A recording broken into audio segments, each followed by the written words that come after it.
22 minutes. That is roughly how long it takes after a sugary snack for your brain to go from sharp to foggy, and almost nobody connects the two. You feel it as laziness, boredom, maybe low motivation. It is neither.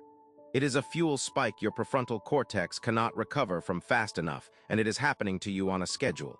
Here is the mechanism.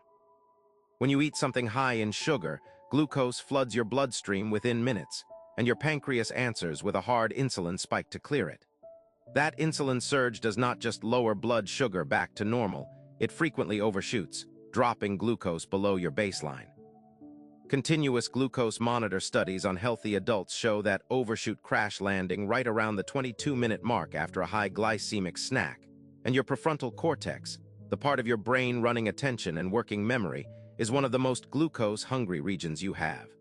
When fuel drops, it goes first, but the deeper reveal is stranger. In 2023, Yale University neuroscientist Dana Small ran an experiment pairing sweet taste with different calorie loads, and found your brain's dopamine reward system is not actually tracking sugar. It is tracking whether sweetness and calories match up.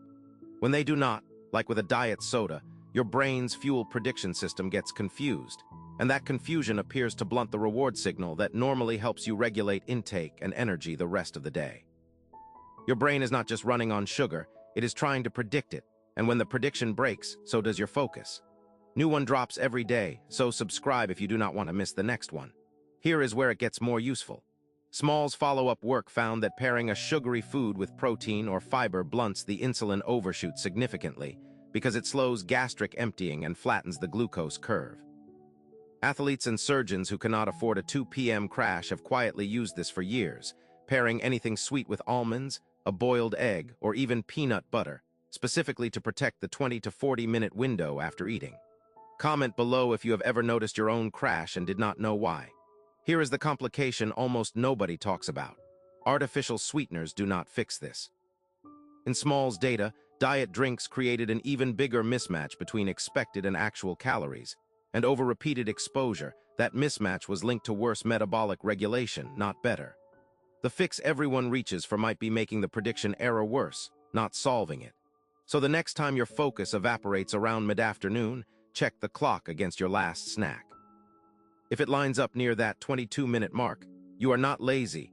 You are watching your own prefrontal cortex run out of gas in real time.